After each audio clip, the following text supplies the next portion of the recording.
You know what time it is? Time to hang out with Mr. Coop. With Mr. Cooper, with Mr. Cooper, with Mr. Cooper. Get the latest scoop from Mr. Cooper, from Mr. Cooper, from Mr. Cooper. Hang with Mr. Coop, with Mr. Cooper, with Mr. Cooper, with Mr. Cooper. Get the latest scoop from Mr. Cooper, from Mr. Cooper. Yeah.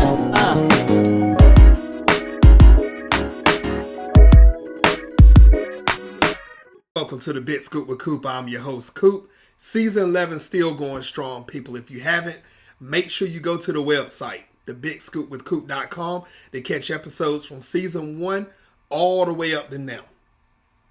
Big shout outs to everybody that's watching on Facebook, facebook.com/thebigscoopwithcoop. Big shout outs to everybody that's watching on Instagram at Big Scoop with Coop.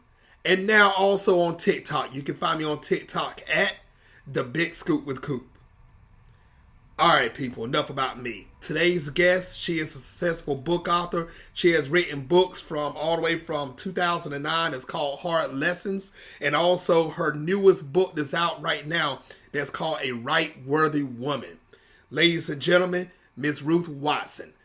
I want everybody to sit back, relax, and enjoy the show. And you're about to learn something you didn't know about before. Ladies and gentlemen, once again, Miss Ruth Watson. Ruth Watson, welcome to the show. Thank you. Thank you for having me, Coop. I appreciate it so much. You are so welcome. How is your day going so far? Besides the hiccups before, but how's your day going?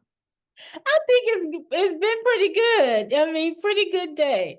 And yeah. I'm glad to be on here with you. So Thank you. Yes, ma'am. I'm in North Carolina. So I'm loving the weather right now. Great weather going on. I'm so glad it's spring and summertime because this is the time that I love, minus my allergies. But guess what? It's a great day. It definitely is. Yes, ma'am. Yeah. I was in North Carolina this weekend past. So I was in Greensboro. Oh, wow. Okay. 2.5 hours away from me. Not bad. Yes, ma'am. Mm-hmm. All right. Now, Ms. Watson, I did say earlier in the intro, you have written a lot of books. I think your first book did come out in 2009, and you just wrote your latest book now. But for the people that's getting introduced to you for the first time, when did you first realize that you want to become an author or a writer? I've always wanted to be an author. I wanted to be an author when I was in college. I used to tell people I'm going to write a book one day. Everybody used to laugh, like, what are you going to write about? You don't have anything to write about. I said, yes, I do. I have plenty of things I want to write about. And, it was just a joke. At the time, I wasn't really that serious about it. So later on, after a career doing some other things, I ended up writing for the newspapers and magazines and things like that. And it led to a book. Ooh, nice. And you know what? I tell people anytime, it doesn't matter your age, if it's young or old, if it's instilled inside of you, it can happen because that means there's some type of determination and there's a will that you want to do something. You start off as a joke, but look at this. This is a serious career that you have now. And I love it, Ms. Watson. I definitely do. Now, Ruth, what type of hurdles did you go through to get to where you are in your career today? Oh my God. Oh, the big R, rejection. Rejection.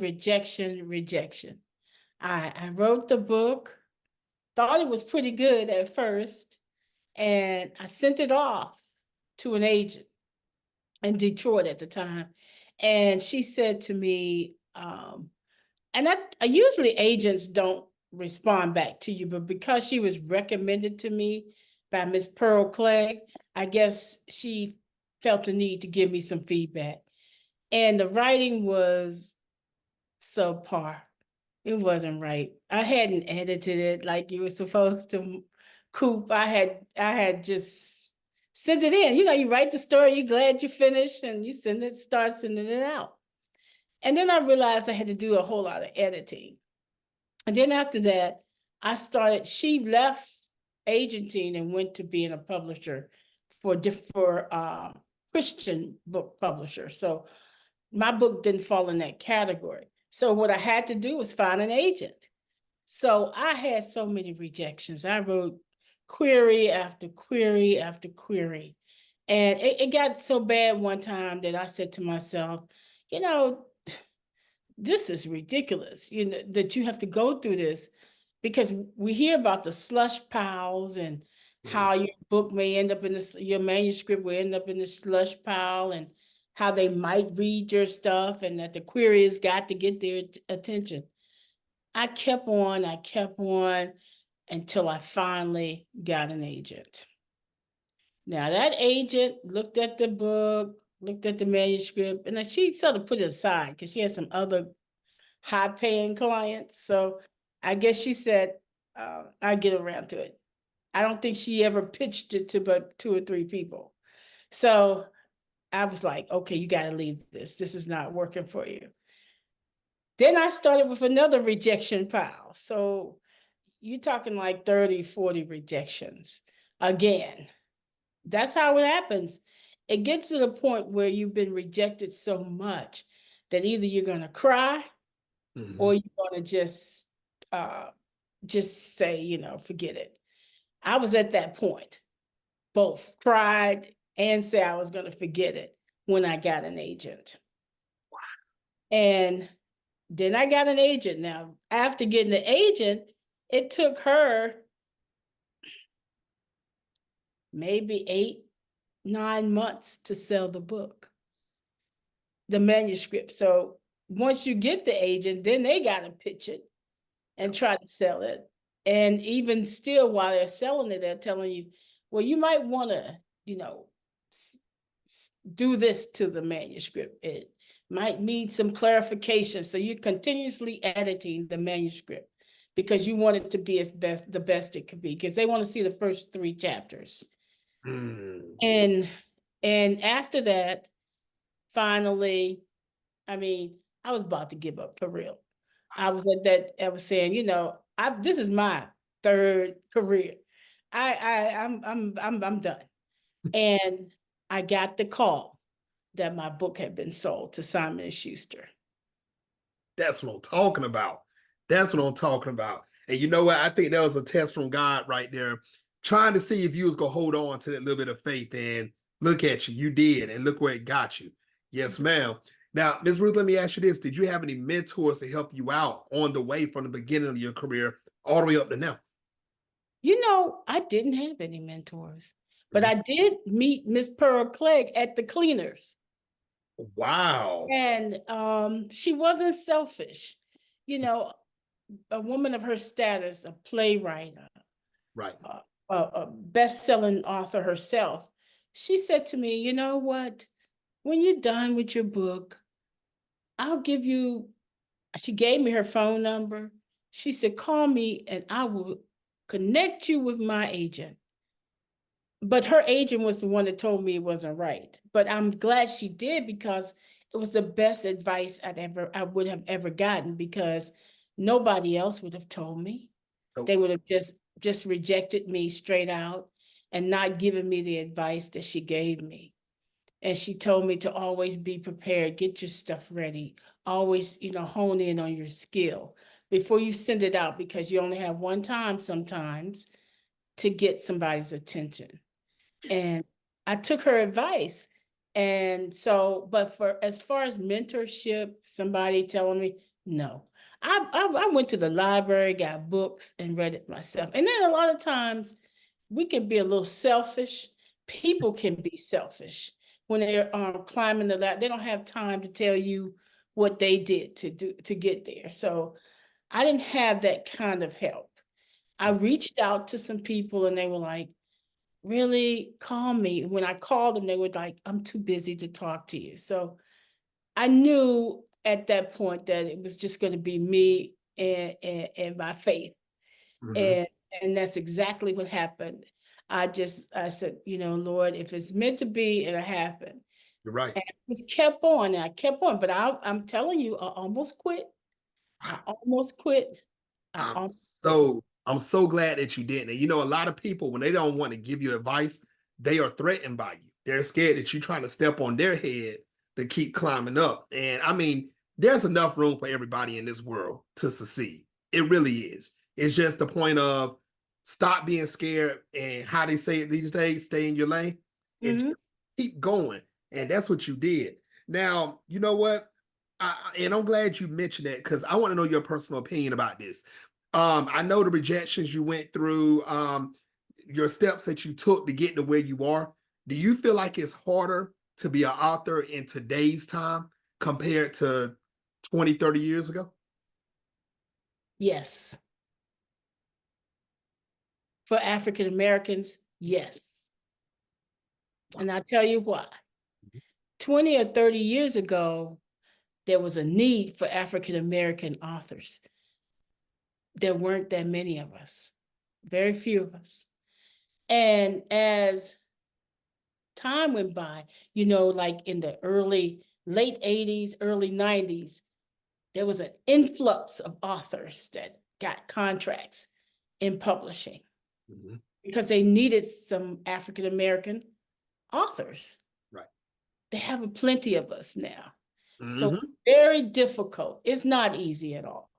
I think it is probably one of the most difficult jobs you could try to get as a writer, because it all seems like it's easy once you see the book out there, but you don't know the challenges that we go through to just try to get recognition. And then you might see a book out there that you pick up the book and you read the first chapter and like, how did this get published?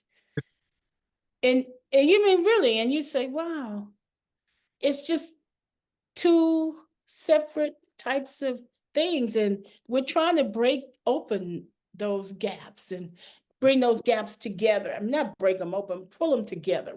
Right. So we all can get equal access to publishing, because we have stories we want to tell. That's true. I know a few seasons ago, I had Zane on my show, and she was talking about, you know, how she started also. And she's saying basically the same thing that you were saying, you know, for the need of African-American authors, you know, back then. And now, you know, you have a whole bunch of them coming in now. Are their books getting published? A lot of them not. But there's a lot. You can walk in Books a Millions, Barnes and Noble, Amazon, wherever, and you can find these authors everywhere now and these books everywhere. So I want to give big shout outs to every author out there, especially African American, that has actually succeeded and made it to where you want to in life. Continue to write these books, people. I'm talking directly to all of you. Make sure you do it. And also, ladies and gentlemen that's watching worldwide, I hope you're taking out these nuggets that Ms. Ruth is saying right now. She's telling you how she's doing this stuff, how she got to where she's at right now. Pay attention to this episode. This is a good episode. It definitely is. Now, Ms. Ruth, let's talk about this now. But we're going to start in 2009. You wrote a book called Hard Lessons. Now, how excited were you when that book actually got published and you saw it where people can come by it? How excited were you? I was very excited about it. But, you know, let me tell you about that. I didn't push that through an agent. So I ended up self-publishing it myself. So I was very excited that I had done something that I wasn't going to wait for publishing to give me the okay. I just went ahead and published it. But you run into these kind of problems when you do that. Distribution. Yes. Now, yes. Now, I was gonna say, how was that experience? You know, self-distribution compared to going through the big hits itself. Well, the difference is you get all your money, you get your money, but you're limited to the spaces that you can put your book in. You're limited. I see. Very limited, because you go through so many processes to get it into the library, or processes to get it into, say, Barnes and Noble, which you probably won't get into Barnes and Noble because it didn't come from a major publisher. So Amazon, yes, but you still have to go through a process there. I mean, there are so many, sometimes you have to find book buyers, And then you got to go and try to find somebody to tell you who the book buyers are so that you can get to them to say, could you get my book into Walmart? Or can you get my book into Target? So that you can get some visibility. But chances are it's going to be difficult. So you're going to be driving around from different bookstore to bookstore. But I want to give a shout out to the independent bookstores, because those are the bookstores that's going to look out for the self-published author. And if you have time, you go to independents, they'll say, oh yeah, come and do book signing, we'll split the money and go from there. But it's nothing like publishing with a major publisher, because with a major publisher, you know that the book has been vetted. That means that the editing has taken place. They've looked at it and they decide who is the market that this book is for. You have a marketing team. It's a big difference. It's like night and day. You have a marketing team, a sales team, a publicist, and then you have your editors. You have a team to make sure that book is successful. Any money they put in it, they're going to make sure they get it back. You best believe that. Oh, yes, that's most definitely. Now, correct me because I might be wrong on this, Ms. Ruth. You've done what, 8 or 9 books, correct?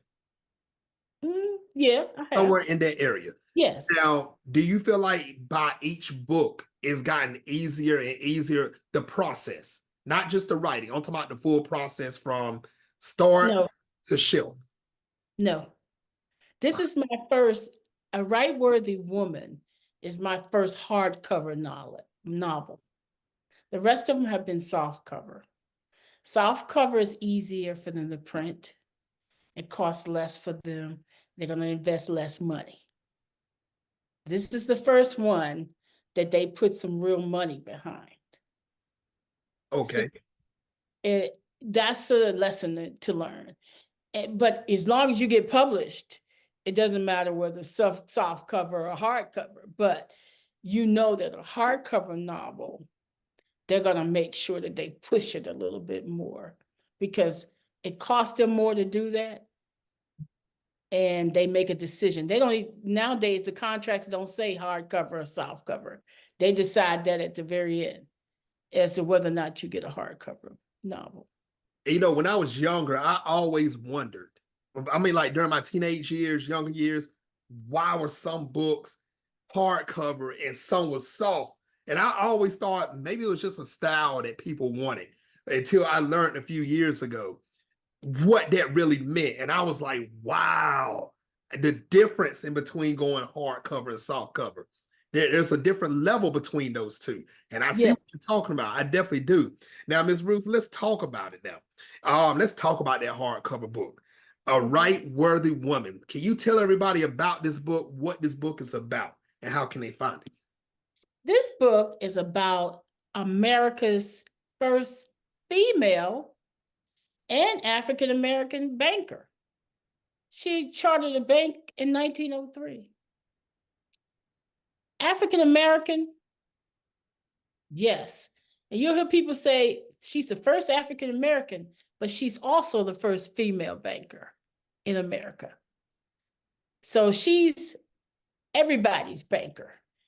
And without her, women wouldn't know about checking accounts and how to save money. Not only did she charter a bank, she also opened the first African-American department store in America. This lady has been a dormant figure. People have kept her silent for so long. It's her time. She's the first lady of Wall Street. In 1927, Forbes magazine did an article and put her on the cover, saying that she was the person that didn't get enough credit for what she did in banking. 1927. This lady was a powerhouse. And what she did for us was taught us economics during a period of time during Jim Crow, when all we thought about was how we could serve somebody And she taught us how to be leaders and how to count our own money, open our own businesses, and loan money to other people so they can establish businesses and we can become economically sufficient. This lady was just so astute and such a visionary, but she was also a very prayerful person, somebody who tapped into the supernatural to get it done. So me stumbling on her to write this story was the best thing that ever happened to me, because I believe Miss Maggie Lena Walker's name should be on Wall Street, not because I wrote the book, but because she deserved her just due. She is the sister and the female. So she represents women, not just Black women, but all women, to do something nobody else has ever done, and her bank never failed. See, during the Depression, it didn't fall. During the stock market crash in, I think it was 1909, it didn't fall. It didn't fail. She never failed. And that is a story to be told to the world, not just to us, but to the world. But it's inspiring to anybody that put their mind to doing something and doing it without fearing what might happen to them. Wow. And you know what, Miss Ruth, that's the thing. When we're in school, we don't learn about this. We don't hear these names.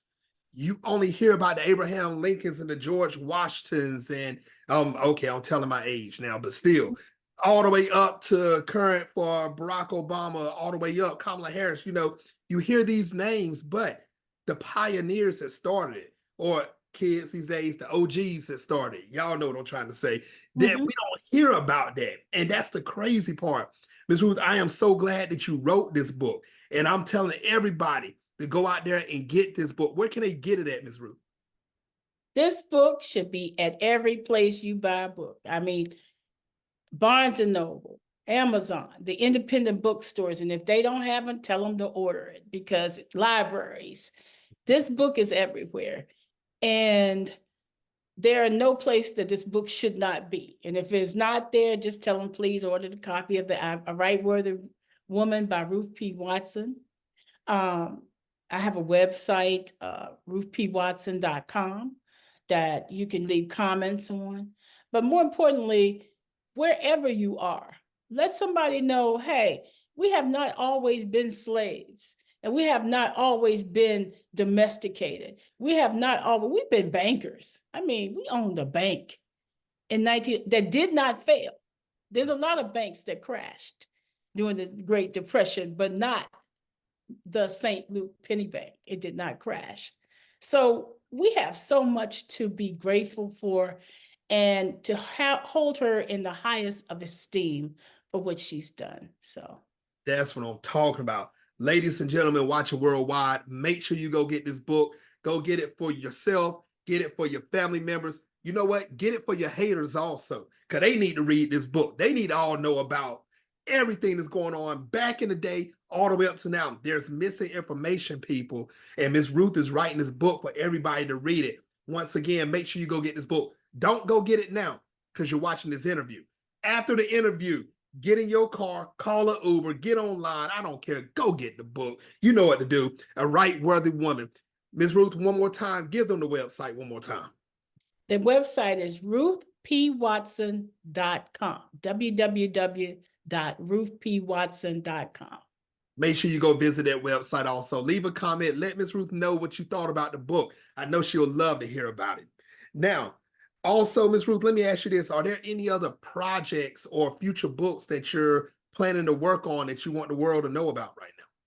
Well, I'm working on another book that is going to sort of expose some other great people that we haven't heard about, but I want to continue on some of this economic kind of things that we're doing, because, you know, now is our time to establish our businesses and put ourselves in position to be financially free. So it takes work, it takes a lot of knowledge, and it takes a lot of research. And that's what I'm trying to do right now. Love it. I love it. And make sure everybody you follow Miss Ruth. You want to make sure you keep up with her on the latest and greatest of what she's doing. Like she said, another book is coming. But right now, we're talking about a right worthy woman. Make sure you go get this book once again. Pass it along, pass the information. If you're a book lover, if you're a person that reads books, sometimes it doesn't matter. It needs to be in your collection. Make sure you go get this book. Now, Ms. Ruth, what's the best way for everyone to follow you like on social media so they can keep up with you? Oh, I'm under Ruth P. Watson on, Facebook, Instagram, QP Watson, TikTok. I think I'm Ruth P. Watson on there too. I'm on all of the, so Twitter, Ruth P. Watson. I'm on all of them because I think it's time for me to keep talking about this lady because I'm waiting for a film producer to give me a call and say, hey, let's do this film about this lady that we knew nothing about because people don't know who she is. And the word must get out. So film producers, you know who you are. Give me a call or give me a call, give my agent a call, give my publicist a call. Just give me a call because we need to get this out to everybody, to the masses. Filmmakers, you always watch this show. Agents, you watch this show. You guys in the industry watch this show. You know what to do. It's time to make this movie. Stop playing. Get in contact with Miss Ruth. I'm telling you, make this movie. It's going to be a big seller, just like this book is. Make sure you make this movie happen. I'm talking to all of you out there that's watching. Make it happen. Now, Miss Ruth, what advice would you give any male or female that wants to become an author?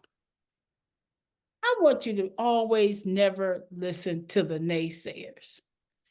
Anybody that tells you, that even murmurs, oh no, you can't do that. Do not listen to them because I am no spring chicken and I am doing what I want to do.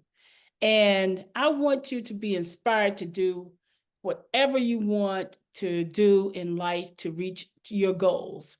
And do not let the haters, the backstabbers, the people that's whispering in your ear, that devil that says you can't do it, to even interrupt you. Don't let the disruptors to get in the way of your success. Just know that if you believe in it, it can be achieved. Nice, nice. All right, now, Ms. Ruth, this is the last segment of the show. It's called Take the Floor. Now, you have up to 2 minutes to say whatever you want. No questions asked. Ms. Ruth Watson, take the floor. I want everybody out here who watches the Scoop by Coop, from Coop, to understand that we need people like him to give us the word, tell us what's happening in the world, and to spread the word. Let other people know about him. Not just because I'm on here, but because he's giving you what you need so that you can be inspired to do what you want. Because a lot of times, information, the lack of information is the reason why we're not successful. So listen to shows like this, participate, tune in when you can, because these are the places that you're going to get the best information. The best information is not going to come from just Instagram, where we just give you some fake and some phony, because we need to do that to make you listen to us. This is a real show that needs your real attention. So that's all I have to say. I love it. I love it. I love it. Thank you, Miss Ruth, for everything. Once again, ladies and gentlemen, worldwide, make sure, once again, you go get this book, A Right Worthy Woman. Go pick up every book that she's done. I don't care if it's soft cover, hard cover. If you can even find digital format of it, make sure you get all of these books that she have. I'm telling you, this is a collection that you're going to want to have from Miss Ruth Watson sitting on your bookshelf. I'm telling you, go all the way back from 2009, all the way to 2024. Find every book that she has written. Ms. Ruth, I want to thank you so much for being on the show, and I would love to have you back on in the future. Thank you for having me. I mean, it's been a joy. Yeah, I can see you have one of those vibrant personalities that brings out the best in everybody. So thank you so much for having me. You are so welcome. All right, people, next time on the Big Scoop with Coop, my next guest is, you know I don't never announce my next guest. You better follow me on social media at the Big Scoop with Coop to keep up to what's going on next, who's coming on. All right, people, enjoy the rest of your day. Once again, go get the book, A Right Worthy Woman. All right, until next time, peace.